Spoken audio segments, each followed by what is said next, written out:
What's up, Bills Mafia? I'm Fernando Schmude, that's your leading the charge at Buffalo Rumblings. And today I have the pleasure of finally meeting an old friend of mine, Skarekrow, Jeff Kantrowski. Thank you so much for joining us today, man. And I really appreciate you taking your time, and really glad to finally meet you personally, or at least being able to put on a face on the long-time friend from the message boards at Buffalo Rumblings. Welcome, man. Oh yeah, definitely. I mean, with the time on the boards, pleasure to be here. And like you mentioned, it's like meeting an old friend for the first time, if that makes any sense. Yeah, that's crazy, right? That's crazy. How long we've been talking, chatting, discussing Bills football, but finally, for the first time, opportunity to meet and to discuss live via Buffalo Rumbling channel. So I'm really thankful for those opportunities that were just possible thanks to this Buffalo Rumblings podcast web, right? And so let's get it rolling and let's talk some Bills. The Bills in a difficult situation right now, maybe the worst situation they've been in a long time, right? And especially with all the injuries going on the defense side of the ball, especially, but also a little bit on offense with Damian Harris and some guys struggling also. But the Bills still are a winning team, Jeff, and they still have a lot of chances to even win the division again, right? Because the Dolphins couldn't separate itself. So there are some hopes still for the Bills, right? 100%. Oh yeah, definitely. I mean, as bad as the Bills are, they're only a game back in the division, and there's plenty of season left. So, the knock on the Dolphins is they can't beat a winning team. So if that trend continues, and we hope it does, Bills are going to be sitting pretty. Hard to see that at their current record, but that's the reality. Is they're not really that far behind their biggest rival right now. Yeah, absolutely, man. And to be able to get it going, it's important to the Bills to start right now with this Monday Night Football just around the corner matchup against the Broncos. The Broncos are coming from 2 wins in a row, and It seems that they finally figured out some of the stuff that was killing them before. Like the defense was really problematic in the beginning of the season, but it seems they have it figured out a little bit, or at least it seems very improved. They could beat the Chiefs. They could make some good offenses look bad, and we have the Bills' offense being questioned a lot, despite all the good metrics, the good statistics, a lot of positive stuff regarding the Bills' offense when we look at the stats. But when we watch them play, it feels different, right? And the Bills need this offense rolling, especially with all the issues on the defensive side of the ball, all the injuries, and how it really has affected this defense that has struggled to hold opponents, or at least to avoid some, especially on crunch time. I feel like this defense has struggled. But I would like to hear from you. How do you feel about the Bills' issues right now, offensive related, defensive related, off screen? We've talked a little bit real quick about I'm more worried about the defense. You seem more worried about the offense. So let's get it going. Talk about a little bit about it. How do you feel about it, man? With a couple of days to think about that, it's really almost like two separate issues. And I think that's why fans are so divided on are we more worried about the offense or the defense? And if you look at it from an overall performance perspective, I think it's very obvious, probably to most fans, that really the defense is struggling more. I think both sides of the ball have their issues, but the defense is certainly struggling more. I hate to be a hater, but allowing Mac Jones to just drive down the field for a game-winning drive, I mean, that's not what we want to see, and that's emblematic of the struggles we're having. So I think from a lot of fans, when you look at that scales, who's better or worse, it really becomes more of the defense is obviously struggling more. But from the perspective of where can we make room for improvement, or where can things actually change to get the Bills back to their winning ways, I think that's why I and a lot of other fans really start learning or leaning more towards the offensive side. And I think the reason for that is you mentioned the injuries. The defensive side, I think someone in the Buffalo Rumblings Discord channel pointed out earlier, they're down 6 of their 11 starters from the beginning of the season, which is just an insane stat. There's not really much you can do when you're depleted by injuries to that level. So for me, I focus more on the offensive side of the ball because I think that the talent is still there. They have had a couple of people dinged up, but the offense can put it together. They just add a little bit of consistency. They're going to be rolling, and they can carry the team, which is what we're hoping. And it's really what the Bills need to do in order to get back more in the win column more often. So it's really that kind of weird split between what exactly are you looking at. If it's overall quality, I know like you said, we spoke offline a little bit. Overall quality, I actually think I agree with you. After a couple of days to think about it, the defense is struggling more. But if we're looking at problem solving, I'm probably leaning a little bit harder on the problem solving side when we shift over to the offense. Awesome. Yeah, man. I really feel like not just after the injuries and how the defense has played so far, but there was a stressful experience that all of us went through with those 13 seconds, And since that day, man, I kind of convinced myself about, look, if the Bills are going to win the Super Bowl, they will need the offense carrying the load, I feel like the old saying of offenses win games and defenses wins championships, I feel like it's a little bit outdated with the nowadays NFL, in the meaning of, okay, defense obviously are real important and they can make game-changing plays. I just don't feel like nowadays it's very, how could I put it? It's fair to expect a defense to dominate like the 2000 Ravens did, for example, carrying the team to the Super Bowl and the win. Literally carrying them, right? Yeah. I feel like it's not fair to expect that from a defense.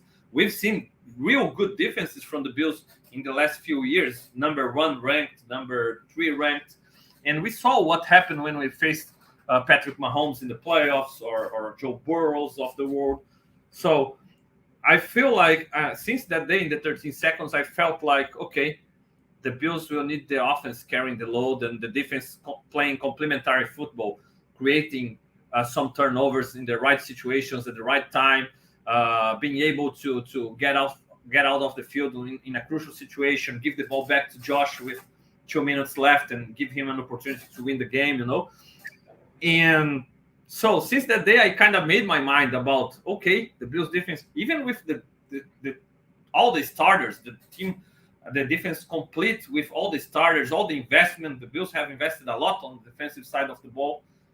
And I really don't expect this defense to carry the team, but I expect them to be a little bit better, even with the injuries. Sure. It's like, okay, I don't expect them to be the number 1 anymore, the number 5 anymore, but they can't be bottom 5, and they gotta be like middle tier and being able to make some game-changing plays. And I haven't felt. You just mentioned the game-winning drive to Mac Jones. Man, that was awful. I felt really like it's 13 seconds all over again, right? Because of the proportions, right? It's Mac Jones. It's the Patriots offense. You have no excuse about, you're worried about the run game. No, you're not. They don't have time, right? So that's what I really understand when people are like, look, the defense, they are doing everything they can. The injuries have killed them. I get it. But with all the investment, man, on the defensive side of the ball, with Sean McDermott being a defensive head coach in an era where everybody's like, okay, only offensive head coaches go to the Super Bowl, I feel like, man, I don't think it's unfair to expect them to be a little bit better, to maybe be able to stop Joe Burrow and give the offense one more time, like make that tackle, give the ball once more to the offense. So that's how I feel about this defense. Even with all the injuries, man, we still have, for example, if Benford probably is a no-go in the next game with his hamstring, right? You have Rasul Douglas, you have Dan Jackson coming maybe from his best game, the best game of his career, and you have a first-round pick that you aren't even using. You don't have anymore because he's injured reserve, but you had it. So you have a top 10 pick in the defensive line. You have 2 big ticket free agents in Von Miller and Leonard Floyd. You have second-round pick Nepenez, another first round pick in regular. So you have a lot of investment on that side of the ball. The two all pro safeties who obviously are getting older, but still the Bills choose to bring Poyer back this year. They could have moved Right. on, right? So that's why I can seem some harsh when I tweet about the defense. It can seem some harsh, but man, yeah, they held the Bengals, yes, but after allowing two first drives for touchdowns, the first two drives, two touchdowns. Right. How much it was the defense holding or the Bengals just managing the game and milking the clock, So that's where I have problems with the defense, man. No, that's understandable. And, to your point, you brought up 13 seconds, which is a phrase nobody ever wants to utter, but we have to discuss it because it's part of our legacy. And, part of the unfairness of asking a defensive stop, particularly at that point in the year, is you're facing the best of the best. That's the playoffs. It's everybody's at their best. They are amped up. You've played. You know what it's like. This is it. I either give it up my all or I'm going home. You have that energy going through there, and then when you have a close game like 13 seconds or really any playoff game, a lot of times it is going to come down to that one score or that one or two plays that make it, and you're putting yourself in 4-down territory. It's hard enough to stop a modern NFL offense with 3 downs. When they're playing a little bit safer. When there's not as many risks that need to be taken in the regular season or prior to the fourth quarter. But end of games is what's going to make or break you, that fourth quarter, last minute drive. And the odds are stacked against the defense, especially so in the defense or in the playoffs. So, yeah, 100%. And I don't think you're unfair saying, look at all these players who still should have a ton of talent. And what can they do with that? And could we expect some additional help or some new wrinkles? And just by happy accident, what I decided to do for my YouTube video this week was take a quick look at Linval Joseph. And on the second drive of the game, what did I see? A 3-4 defense from the Buffalo Bills. I saw the video. I was actually ready to ask you about it. Yeah. And that's from that defensive head coach. A lot of people talk about how rigid he is or how inflexible he is. I think he does the best he can. And overall, from Buffalo Bills head coaches from, I won't say my age until current, I can't think of a more flexible or adaptable head coach. Season 1, he cuts Marcel Darius, or they get rid of Marcel Darius, rather. They have to switch to nickel defense. They use Lorenzo Alexander as that Swiss Army knife when they had the luxury of a player of his caliber. This year they brought in Linval Joseph, and we're starting to see some 3-4 looks sprinkled in, which is something I never thought I was going to be talking about with the Buffalo Bills under Sean McDermott, despite all of those other examples of flexibility. So I don't think it's unreasonable to expect more because he's shown that he's constantly willing to change what his defenses are doing. I know not everybody sees that all the time. It can be difficult to recognize. But if you have any faith in what I do for the Buffalo Rumblings team, take it from me. He's adaptable. He will make swaps based off of personnel. He will look for what he can do different if he thinks it will be better.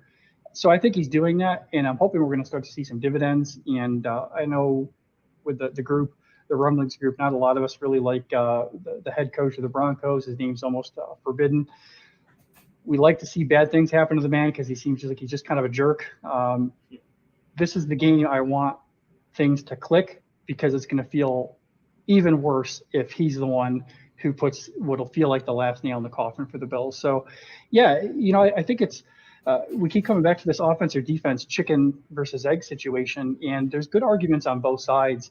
And the reality is when you're where the Bills are at compared to where their expectations were, there's expectations that can be elevated across the entire team. And I've defended Ken Dorsey. I've defended Sean McDermott. I just did 30 seconds ago.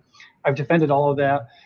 That doesn't mean I can't expect a little bit better from that. And really what I'm getting at here is just be kind to each other, Bills fans. It's not what we want, and disappointment can lead to ugliness.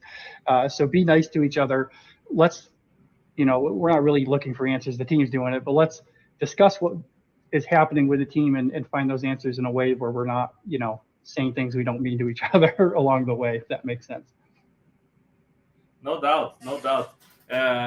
Especially because, man, it's fine to disagree with each other. Like, I'm right there talking about how I feel like the offense has been more unlucky than bad and more like impacted by the difficulties on the defensive side of the ball, even though I'm not pointing out and say, they must be better because of the investment, but I can understand the injuries and I can expect more from them.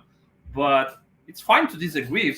I'm pretty sure a lot of people see it differently, and nowadays it seems like disagreeing you are offending other people. I feel like it's crazy, man. But talking about the 3-4 front, it's interesting because it's still in a nickel formation, right? The McDermott used that 3-4 front with the nickel personnel, right? And Tyrell Dodson lining up, opposing to Von Miller as an edge player in that formation. Epeneza isn't a guy suited for a normal 3-4 defensive role, but he lined it up in that situation. So it seems, just like you said, how he's trying different stuff and how he's trying to find what works with the pieces he has now that aren't the same pieces as he had in the beginning of the season to work with, right? And how confident are you with the additions of Linval Joseph, a guy who's able to play that nose tackle, and the Bills probably didn't have this kind of player on the roster especially after Daquan Jones got injured. And how do you feel about the possibilities of Linval Joseph improving this defense, especially against the run, and Rasul Douglas as a corner? I think those additions were really nice, and especially talking about Rasul Douglas, man. Trent Davis-White is awesome, but he hasn't been that all-pro corner that we saw years ago. So Rasul Douglas is completely capable of maybe replacing Trent Davis-White at a kind of similar level. How do you see it? Yeah, I think, if you talk about ceiling Trey White, if you take a look at the player we want him to be, there's not a lot of confidence that Rasul Douglas comes in and replaces or is a direct replacement. But, as you noted, he's still coming back from that injury. That does take a long time to recover from. And he didn't look like the same all-pro player we were expecting or we're used to seeing. So the level we were getting from Trey White, I think Rasul Douglas could be, I think his ceiling is a replacement for that level. And, we get Christian Benford back from injury, hopefully at some point soon. And maybe things start clicking with the defensive backs. We see a lot of smart players in the secondary and, a lot of versatility, which is something that Sean McDermott has always coveted for his defensive players. And it allows them to make those changes on the fly. So I think they can survive better than a lot of teams with these injuries. I think if you had a lot of teams with that 6 of 11 players gone or whatever the statistic was against the Cincinnati Bengals with how effective they did look against the Buffalo Bills, I don't think they stop at 24 points. Honestly, I think a lot of teams wouldn't survive that. And one of the things that was pointed out during the broadcast, and a lot of fans kind of reacted because we're geared to the negative at this point. The fans are really attuned to the negative at this point. They're pointing out in the broadcast how they're calling out Taron Johnson and other defensive backs on who's blitzing, like it's something miraculous that Joe Burrow is doing.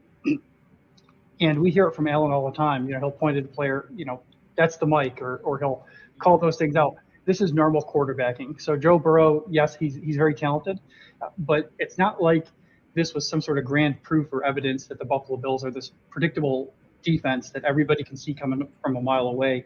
And I want to come back to that second drive where I first noticed that 3-4 look come in. The Bengals did not expect that. You can take a look from that play, and I'm going to promote my own video there. Of course, check out my YouTube channel or the link on Buffalo Rumblings if you're interested in what I'm talking about. But with that play, the Bengals did not look prepared for that one. That new wrinkle was very effective. Now, you have a player coming in off the couch. It's hard to really roll him into the game plan as deep as you'd like. But to circle back to, I think, the spirit of your question, I'm very excited about those additions. And, a lot of people were who is this guy or what's going on? He's got kind of this mercenary reputation from last year joining the Eagles for their run. Couldn't be happier with the signing. What he showed just from coming off the couch, showing up at the Buffalo Bills, they added completely new wrinkles to the playbook with him in basically under a week. He took a nice gamble on that 2nd and 1 play to get Joe Burrow to the ground without a gain.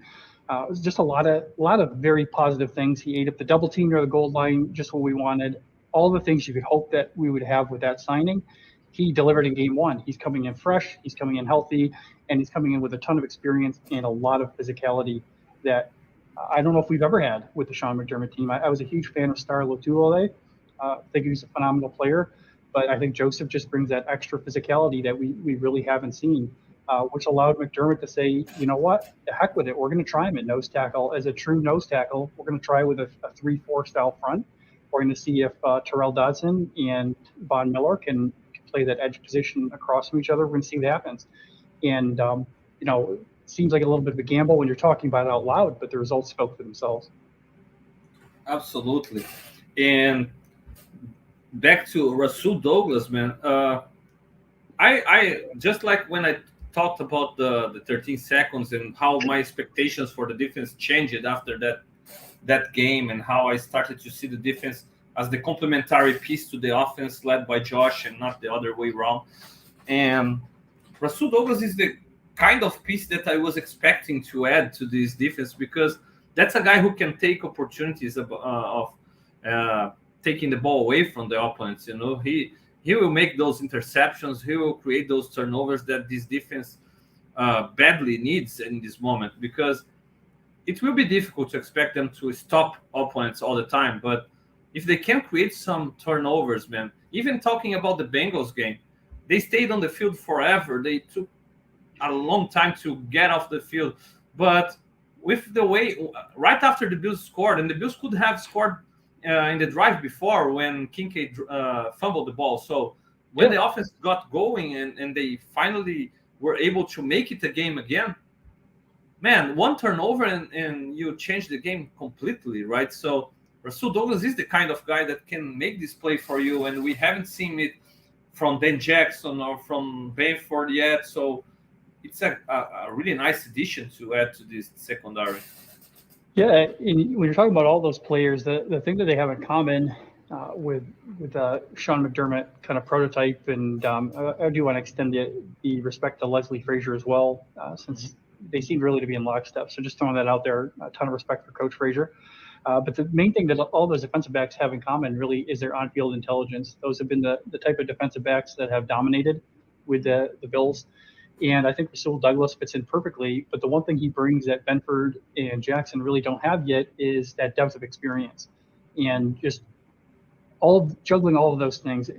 Football field is split-second decisions that, I kind of joke around, but it's reality. When I'm doing the rewatches and putting film together for Buffalo Rumblings, I'm seeing so many things that I had no clue about during the live broadcast, because it's just so hard to process all those moving parts on the field. Frame by frame is like a revelation. It's like mind-blowing how much more you see when you can break things down and go frame by frame. And to think that these guys are doing it in real time, it takes time and experience to learn all of those things. And Rasul Douglas brings that element that, will Dane Jackson get there? There's a good chance. Will Christian Benford get there? I have high hopes for him. I think he's played exceptionally well with his short time. But again, it is a short time. So that veteran experience, where he still hasn't lost that step athletically to the point where it's a significant problem for him. So yeah, you talk about age, but I think he's really in kind of that sweet spot where he's got that wealth of experience and still that capability to perform physically and do what he does. So yeah, I do expect that hopefully that will translate when he gets more into the system. Played a limited role this week, but I think that will translate into more turnovers. I think it'll also translate to a little bit more confidence with the players in front of him, knowing that they have that back end covered a little bit better. And all of those things really play well together. The phrase of the week, as you said a few times, has been complementary football. It's not always just one spot or one side of the ball playing off the other side. Sometimes it could be the parts on the same side of the ball also complementing each other. So quick pass rush can lead to an opportunity for the defensive backs. The defensive backs locking up their wide receivers can lead to more opportunities from the front four. All of that stuff plays well together. And you mentioned, going back to that, and I'm just going to push the needle into the offensive side of the thing a little more, since I said we're going to debate this a little bit today. But the Bengals game in particular, one of the big things is when the Buffalo Bills were making mistakes on offense, they were doing it very quickly. So that time of possession became incredibly lopsided for that game, which tends to wear down the defense a little bit quicker and leads to more opportunities. So again, coming back to the complimentary, Do the Bills always need to score on each drive? No, but sometimes if you're going to fail with a drive, maybe I know we're trying to get more hurry up is what people are looking towards. Maybe less hurry up, maybe more no huddle, where they can keep the defense from substituting and limit their opportunities to adjust to what Buffalo's putting out there. But use that play clock, because that's another way that they can complement each other, is not get off the field so quickly. Even if it's a 3 and out, you still have the opportunity to burn a little bit more time if you think your defense needs a rest or a breather from that situation. So all those phases, and I think that's really what this conversation, I think everybody's this week, what can the Bills do to get back to where we want them to be? And that's really it, is every little step of the way, every player, every phase has that little look in the mirror, that little tweak, and enough of those things happen, I think they're going to be right where we want them to be. Yeah, man, and it's easy to criticize, right? Oh, they haven't gone no huddle anymore, but if they went no huddle and get out of the field real quick, man, all the same fan base would kill Coach McDermott or Dorsey for keeping the defense on the field for way too much, or for not giving them time to rest. So there are both sides of the coin, and people always are analyzing after the bad stuff has happened, right? Not before. So it's way easier to do that. And another thing that people get mad at listening is about complementary football, and they feel like it's cliche and it's a way of hiding stuff, a way of, Coach McDermott doesn't want to throw Dorsey under the bus or his players, so he's gonna talk complementary football.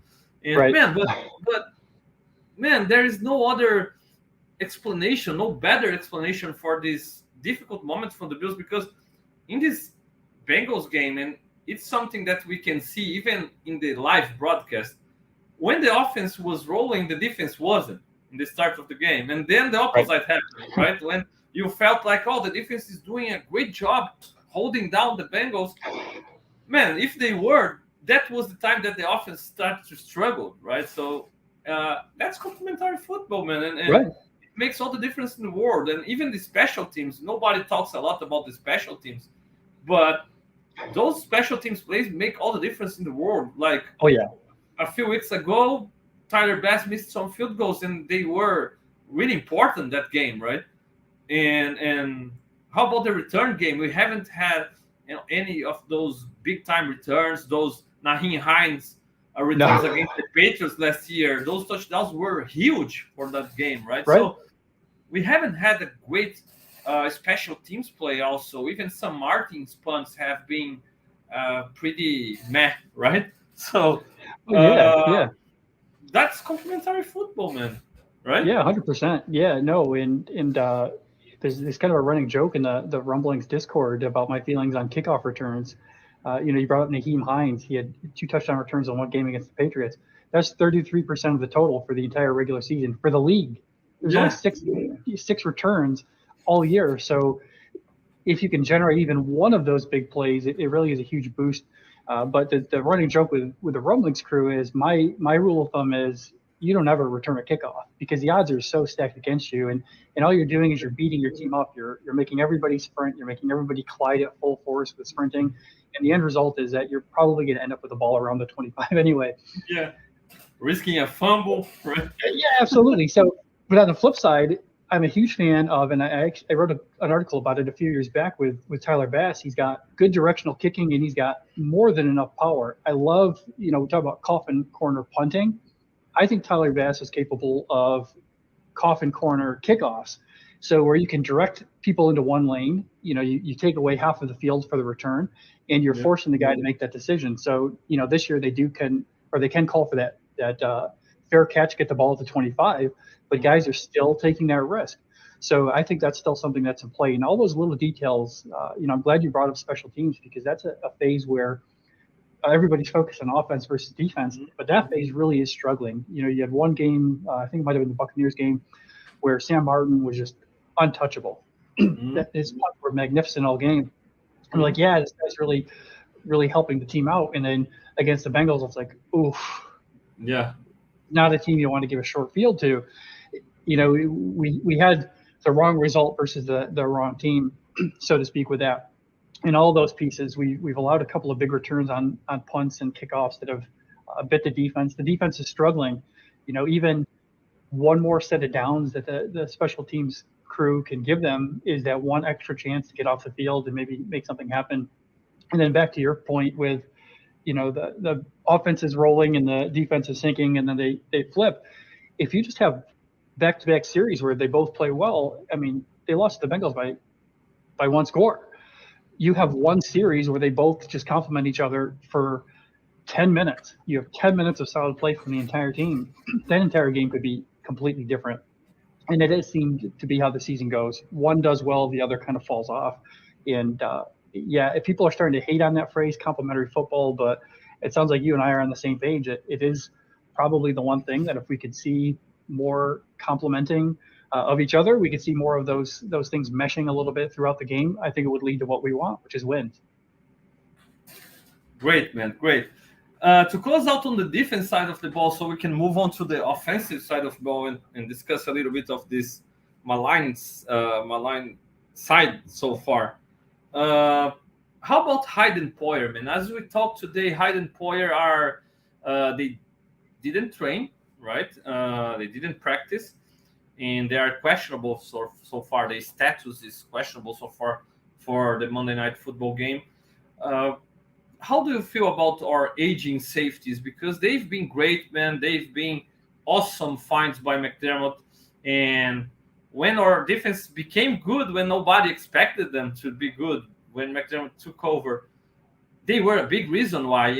And one of the biggest things that they always were able to do is to take the ball away from the opposition, right? I remember they fooling even Tom Brady to throwing picks to Jordan Poyer, Micah Hyde. Who can? My goodness, that interception from Micah Hyde against the Patriots in the playoffs against Mac Jones. He took that touchdown away from the Patriots and flipped it right in the Bills' favor. So, and the Bills are desperately needed for turnovers right now, and it really seems like they aren't the same anymore, or not. How do you feel about them, man, so far, and what are your expectations going forward if they can play against the Broncos and? Yeah, so I'm terrible at guessing the injury report. So I'm not going to go on record with what I think of who's going to play or who's not, because I'm probably going to get it wrong. But as far as the players in general, I hinted this earlier with the Rasul Douglas conversation, but I think they are getting on the wrong end of the age bracket, unfortunately. We've had a number of tremendous years with them, but I still think they have plenty left in the tank. And with the safety position especially, what you're really looking for is more of that on-field intelligence and the presence of mind to be in the right place at the right time, where athleticism is certainly great, but it's not as important. I remember was it a year or two ago, I forget which, things blend together, but there's that incredible interception from Jordan Poyer against the Ravens, where it looked like he's screaming across the end zone to snatch the ball away. And what everybody was focused on was really how fast he was. Like, oh my God, I can't believe how quickly he got to the ball with that. So what I did, because I'm a math nerd, as many people know, is I broke it down frame by frame and the distance of the throw versus the distance of the run. And it turns out he really didn't have to run that fast. What turned out is he reacted fast. And because he reacted fast, you had, I forget the exact numbers, but he was running basically half the distance of the football or something like that. It's a foot race where he was geared to win as long as he reacted in time. And that's really what made that play special, was how quickly he saw what was happening and got to the ball before Lamar Jackson had a chance to even think that it might be picked off. And I think that's still there. Was it 2 games ago, everybody's talking about, well, they rolled out this crazy dime defense. They've always played nickel. What's Jordan Poyer doing at linebacker? Like, what are we doing? And another example of McDermott adapting with the personnel. And the reason that works is because Poyer and Hyde, both of them, they're just so dang smart that you can plug him into that kind of hybrid role, and he knows where everybody is on the field, and he can react, he can adapt. He's not afraid to hit. He's not afraid to do what's necessary for the team. And the beauty of that is now the depth players, the safety positions, you can play them back where they can see the field, where they can react less on instinct and more on their visual cues. And that's the kind of player that Jordan Poyer and Micah Hyde really bring to the table. That's the caliber. It's that on-field intelligence, that awareness of what everybody's doing, what everybody's supposed to be doing, and that quick reaction time. And I don't think that's gone. Eventually, there is that balance where eventually that athleticism falls off to the point where it doesn't matter how smart you are, you just can't make the plays. I don't think they're there yet, but coming back to a nice other cliche like complementary football, the big saying is the best ability is availability. Yeah. Unfortunately, getting to a point where they're getting dinged up more frequently. So is it great to have them on the field 60, 70, 80% of the time? And can we mitigate that 20, 30, 40% where maybe we have to have the depth players can fill in? Or when do we make that decision where it's actually better to get the depth players, the experience to maybe expedite or help them grow in their path to maybe become the next tandem that we're looking at? Unfortunately, I think we are getting close to that conversation. But for this year, as long as they're healthy, they're the duo I want on the field for sure. Yeah, man. And it's nice that you mentioned that dime defense because Linval Joseph, man, he's so important so we can be able to play that dime defense more because that's a piece that can force those second and long, third and long situations where you ideally can have Poyer as a linebacker, maybe take Dodson out of the field. And then I have plenty of confidence in this defense with Poyer alongside Bernard, Micah Hyde in the back end, and Taylor Rapp is a smart guy, also fits perfectly what you said about a smart player, right? And an experienced player also, a guy who has won a Super Bowl, played in a Super Bowl team. So to be able to play more the best guys we have right now and to try to minimize the impact that is missed by Milano being out, I think ideally you have this dime on a lot of the time on the field. And to be able to do so, you got to put the offense in a bad position, in bad down and distance situation, right? So that's where I'm really confident that our defense, despite I've been really harsh on them recently, I feel like they can still get to the point where even without Milano, without Daquan Jones, but they still can get to a point where you need them to be. And it's not like top-ranked defense or shut-down defense.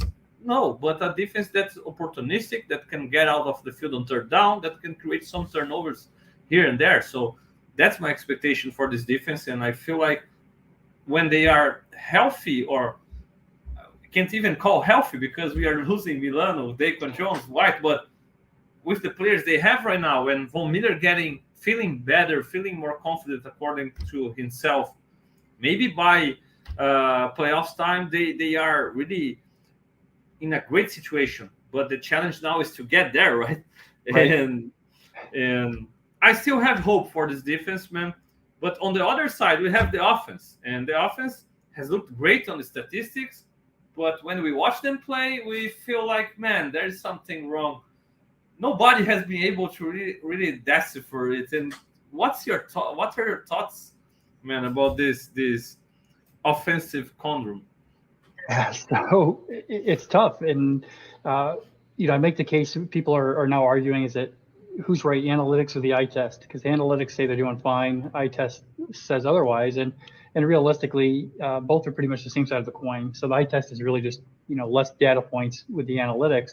So really they exist on the same universe to me, but different ends of the spectrum. And, I think there's a case where everybody's right. The analytics are showing a lot of things that are encouraging. Josh Allen's completion percentage is higher than it's ever been. And his yards per attempt really haven't dove. So it's not like he's turning into a captain check down. So that's not the case. So what could be the problem? Your star quarterback is playing like a star. Your stats are looking great. You're, elite tier in almost all the major categories. So what the heck is the deal? And it's a great piece with stats and conversation from BJ Monticelli today on Buffalo Rumblings. And one of the things that I claim to be the first to mention, many people have pointed this out throughout this week, is the disparity between the number of touchdowns they scored versus even the number of field goals they've attempted. And so that's kind of a interesting look with the numbers, because we can objectively see, they have plenty of touchdowns. Josh Allen, not too long ago, he still is. I haven't checked the updated stats. Leads the league in total touchdowns. Yeah, he's leading in total touchdowns. So how could your star player who's leading the league in total touchdowns, how could you have a quote unquote bad offense? And the reality is they do tend to go a little bit all or nothing. And I hinted at this earlier with the Bengals. They had a few incredible drives, but even their incredible drives were pretty quick. So you're killing your time of possession in some cases. Early in the season is the exact opposite. They were methodical. They took all the time in the world, and they dominated, which really helped them to cruise to a couple of easy victories earlier in the season. But when they were failing quickly. So you have a lot of those things really kind of interplaying with each other. And when you fail quickly, you're not failing in a way that gets you to a point where you can even attempt that field goal. And they're not losing a ton of points. I did the math. I forget what the numbers worked out to. If they were to be league average in field goal attempts, they're not adding a ton of points on the board. But what you're doing is you're enhancing that word of the day, complementary football. If you're getting close enough to at least attempt a field goal or get within that range, you're burning another minute. You're burning another 2 minutes. You're keeping your defense off the field. You're keeping things going in a way that keeps your entire team elevated rather than, hoping you have this boom or bust. And it really comes back to one of my early projects with Buffalo Rumblings. I used to get into, and you probably remember these way back in the day, the arguments about penalties. I was always on the side of, the penalties really are more even across the league than you think. There's nobody picking on the Buffalo Bills. There's nobody out to get us with those things. And one of the questions that kept popping up, and it led to the idea of penalty harm, which I do in my weekly penalty recap. The question that kept popping up was, or the sentiment that kept popping up was, everybody said, yeah, sure, there's the same number of penalties, the same amount of yardage, great, but it just feels like the Buffalo Bills are penalized at the worst possible time. Yeah. And that's what led to penalty harm, because I had to think to myself, how do I quantify worst possible time for a penalty? And worst possible time, I mean, you're fourth down and you screw up on the defense, and suddenly you give them a full set of downs, or you blow a turnover, or you ruin a touchdown for your team. Those are the things that lead to worst possible time. And the reason that comes to mind is because, to me, I think that's what's happening with the Buffalo Bills offense. They're failing, and not necessarily an incredible rate. I forget the numbers on this again. I probably could have done a little bit better research before tonight, but their scoring percentage, the number of drives in the scoring percentage, they are still doing incredibly well with that. So they're not failing more frequently than other teams. They're actually failing less frequently than a lot of other teams. But when they're failing, it just seems to be at the worst possible times. And the Bengals game is it's going to keep haunting us because that's, I think, a great example of that. They come right out, they score a touchdown. The Bengals reciprocate. Now it's 14-7. And then what do the Bills do? They fail at the worst possible time over and over again. And then they finally start to pick up again towards the end of the game. But it's too late, unfortunately, for that. So their overall metrics look great. It's just that when those things are occurring, and again, the word of the day, complementary football, because of that, it hurts their other phases of the team. So those failures are just, it's hard to quantify. Analytics probably aren't going to catch it, but they're failing when they can at least afford to. Yeah, man, it's crazy. In the last game against the Bengals, we had just before the halftime, we had an opportunity to kick a field goal, and then that crazy penalty about Josh Allen through intentional grounding. My goodness, man! After years watching Tom Brady throw the ball right in the feet of our defensive lineman, then we see a intentional grounding like that. It's difficult, right? But it moved us out of position to kick a field goal and last 3 points, and it made all the difference also for the remaining of the game, and assuming Tyler Bass would have hit it. But again, against the Giants, we allowed a first and goal at the goal line with the game on the line because of fourth down penalty, a pass interference penalty. So there were a lot of those situations, and even going back to last year with against the Vikings, a lot of bad situations on fourth down in unlucky plays, and that's where people don't want to hear about how unlucky your team have been, and some people don't even believe in luck, right? But man, there is some kind of stuff that happens on some games that you can't blame on anyone, and with this. Yeah, we saw recently with a pass deflected that led to a touchdown. It was deflected off of a player's helmet, and then right? Jordan Phillips recently tipped the ball against the Giants, and it was a touchdown. And then the 2-point conversion right after, so we have a touchdown. So you have two balls tipped randomly, and it leads to 8 points. Like that, luck exists, unfortunately, and that's a terrible example that none of us want to relive. But yeah, there is an element of luck, and we talk about big plays, I think, throughout this week. That's come up a lot. The Bills have lacked those big plays, those explosive plays downfield. And some of that is what can you put together? What do defenses give you? But again, some of that is availability of those plays and that lack of that. You hope there's a phrase that goes around with the analytics crowd, regression to the mean. If somebody's one way or the other for too long, the expectation is that they're going to come back to average. You're terrible or you're terrific for too long. Eventually, your luck is going to change on that. So that's if I can offer something hopeful for Buffalo Bills fans on the offensive side of the ball is they have been dreadful at getting those explosive plays this year. That's another area where analytics says this is actually a problem. If they regress to even the mean, that's great news. A couple 25-yard plus plays, long bomb to Gabe Davis. He's actually having his best career year with catch rate, but he's missing those explosive plays, one or two big plays out of Gabe, and suddenly the season could look entirely different. Yeah, man. That touchdown pass missed by Josh to Stephon Diggs against the Patriots would have changed the game early on. And then against the Bengals again, I don't feel like Hardy really beat his man on that deep shot by Josh, but the pass wasn't good enough also. And yes, I think Josh maybe has been a little bit down on those opportunities, and they haven't been there, like you said, at the same rate. And probably he will hit some of those throws at some point. Just like you said, there is an average that we are used to, Josh, and at some point he will start hitting on those, and it's going to change the game. And another thing that nobody's paying attention is like, okay, we watch all Bills games, every snap, he watch it and record stuff on it, but we don't do the same on every other team. And that's why people get surprised when they see the Bills offense doing so well at the in the analytics department.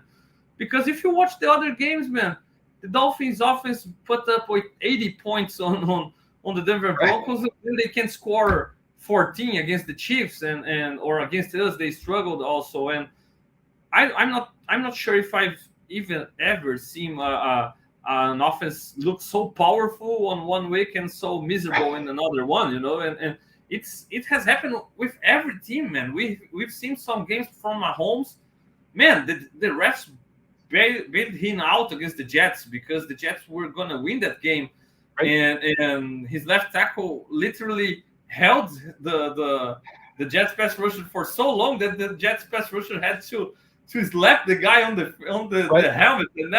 I've never seen it, but man, everybody has struggled more this year, offensively speaking. It seems like the defenses came this year with some answers, and as people always say, it's a copycat league. Everybody's watching and taking notes and trying to replicate it. And after that loss to the Jets in week 1, and I remember Dan Orlovsky talking about Josh and saying, look, somebody gotta talk to him and say, oh, you gotta grow up and you gotta take what defenses give you. And man, we have seen it literally from Josh since that week 1 game. He's taking what defenses have given to him, and he's playing smart. His completed percentage is sky high, right? He hasn't forced a lot of stuff here and there. He still forces. Obviously, it's his nature, but he's been as efficient as ever been in his career, right? And it doesn't feel like it. And when you see people trying to name this season's MVP, and at some point it was Mahomes and then Tua and now Lamar Jackson, and you put their numbers right to Josh's numbers, and Josh is playing better than them, what's going on? So everybody's struggling a little bit more. It's not only the Bills, and we are out there like wanting our offense to be perfect, or Josh because Josh missed a read there, or he read the wrong side of the field. Man, it happens to every quarterback. Oh, he missed the throw downfield. It happens to every quarterback. It happens to Mahomes. Go check the film. It happens all the time to Mahomes too, right? So I feel like people are demanding perfection from the offense because the defense has missed a lot of pieces and has been in trouble. And I don't feel like it's very fair. I get it. we're gonna demand more from where we believe they have something to give us. Maybe the defense doesn't have anything more to give us with all the injuries, and then people start to demand more from the offense. But I feel like they've done well, and it's hard to expect much more from that when they are doing so well compared to the other top offenses in the league. And is it a case that the metrics, all the stats are all wrong just with the Bills? All the others, the Chiefs, the Dolphins, the Niners, all offenses are great. Eagles, but the Bills, no, that's wrong with the Bills. Yeah. Makes no sense. Yeah. No, I'll go back to my penalty experience and piggyback on that. And one thing I've done a couple of times over the years, whenever I have the opportunity to do this, I usually will, is I'll grab a couple of GIFs from the same game. And what I'll do is I'll take the same penalty from their team versus our team. Anytime I have that opportunity, I'm probably going to jump on it because penalties are so glaring with fan bias. If the other team does it, it's deserved. They're dirty. They're cheats. They're awful. When we do it, the refs are out to get us. It's inhumane what they're doing to our poor Bills, and it's because we have so much emotional investment in our team that it does put a set of blinders around us. And penalties, it becomes very glaring. And I've done that over the years several times, to the point where I'm called a ref apologist. And that's the reality. Is you need to be able to take that step back and here's a good gut check, and you can apply this for a lot of fandom. And I encourage all fans to do this. It's something I've started to do. If you're looking at like a fourth down call, for instance, or any call where there could be a couple of thought processes. So like, should they go for it? Should they not go for it? Mm-hmm. Speak what you think is the right call out loud before the play occurs. Don't wait for the result, because the result is going to make you emotional about it. Speak it out loud. I don't care who's in the room with you. I'm sure I'm driving my wife crazy sometimes when I do this. She's watching the games with me, and I'm like, I like this fourth down call. I think this is the right call. And then it fails. I can't back out of it. I'm committed to the fact that I said this is the right call ahead of time. It takes some of the emotions out of the game, and you can do a lot of that kind of gut check. And I think it's important, especially when your team's not doing what you expect them to do. And Josh Allen, in a lot of ways, is having probably his best season in a lot of ways. And it's crazy to say because of the record. You expect, quarterback goes, or the team goes the way the quarterback goes. And, I'm going to shout out Bruce Nolan a little bit here for Buffalo Rumblings. Wins are not a quarterback stat. And that's what we're seeing right now. His stats are great because he is playing great, but the team is not always putting things together in a way that's going to lead to a victory.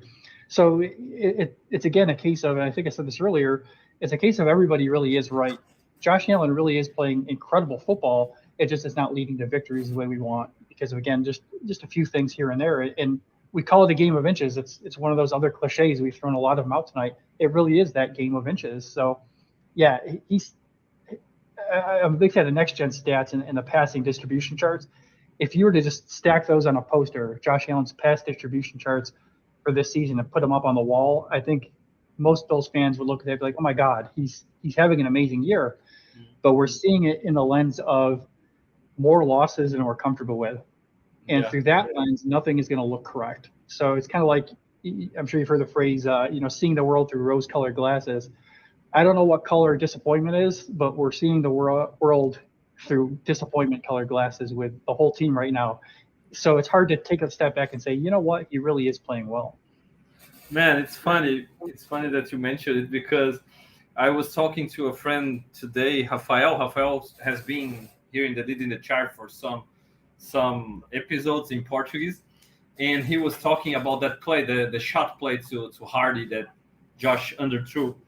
Yeah. And he was like, look, Fernando, Gabe Davis was open in a crossing route. Yeah, he was. And he would get a first down there. So maybe he was the right play. And then Cook was completely open on a check down, right? And I was like, man, if Josh throws a check down to Cook on that play and we see Hardy 101 running downfield, your speedy guy, my goodness, we would have killed Josh. We would look, you have a game-changing play at your disposal, right?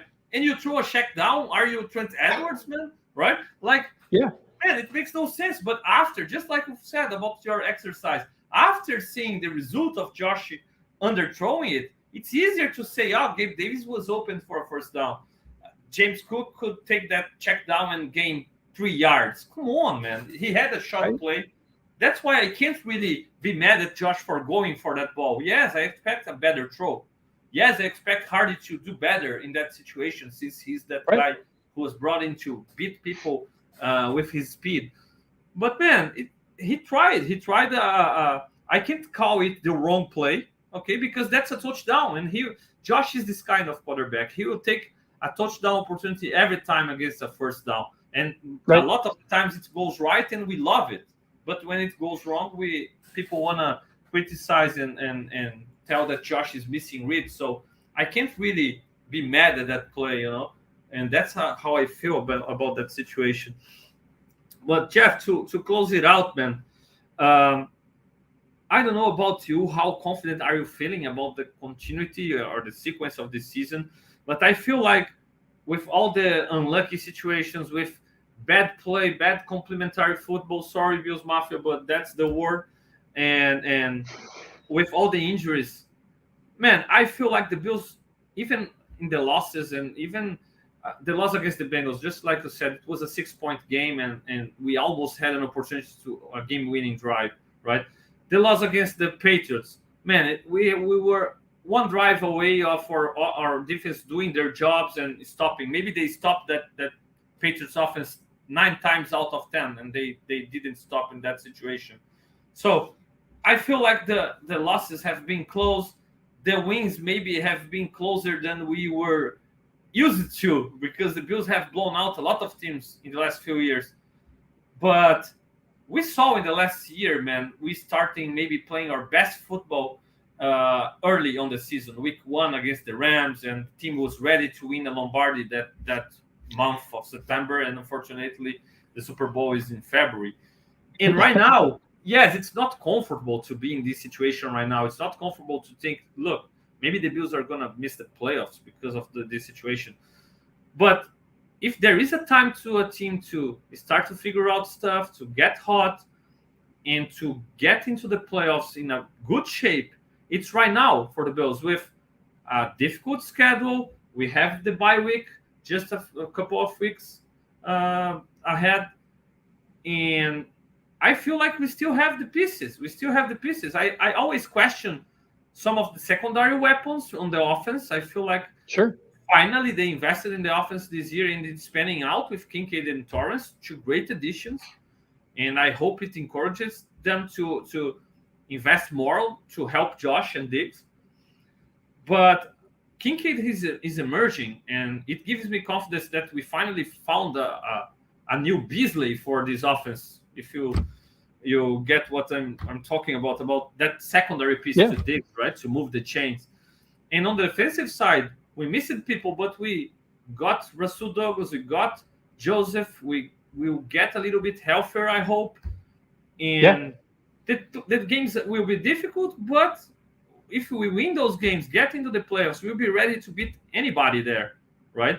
And if we don't, man, we simply aren't prepared to win the Super Bowl again. And what's different from the last few years where we got into the playoffs but kind of underachieved there? So I feel like I'm not totally mad about the situation now. I'm actually anxious to see how it's gonna pan out. How do you feel about the sequence of the season and all the situation?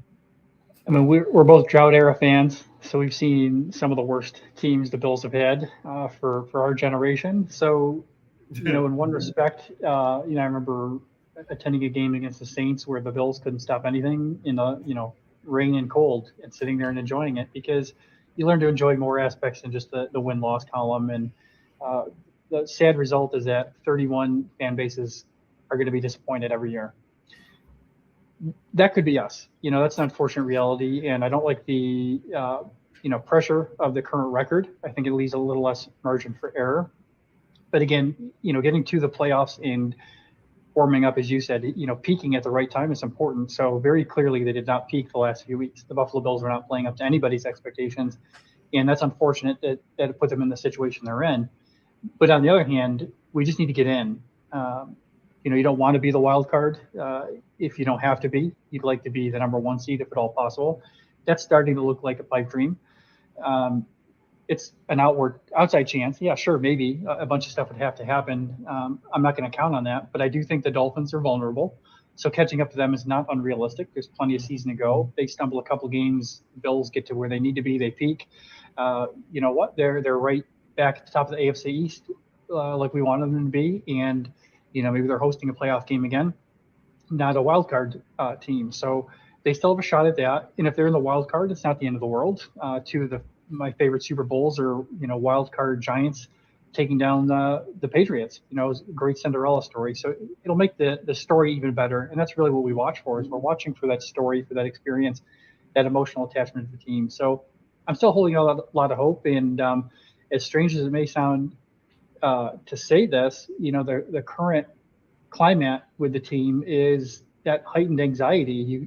We have almost an enhancement of this emotional journey that the team takes us on, because the last few seasons, it seemed pretty much like a foregone conclusion by this time of the year that the Bills probably were going to the playoffs. The division's ours, we own it. And it's not that it's boring necessarily, but that living on the edge can certainly give you a different experience. And, I'm gonna take that as far as I can, because the whole point of this is have a good time. I love watching them play.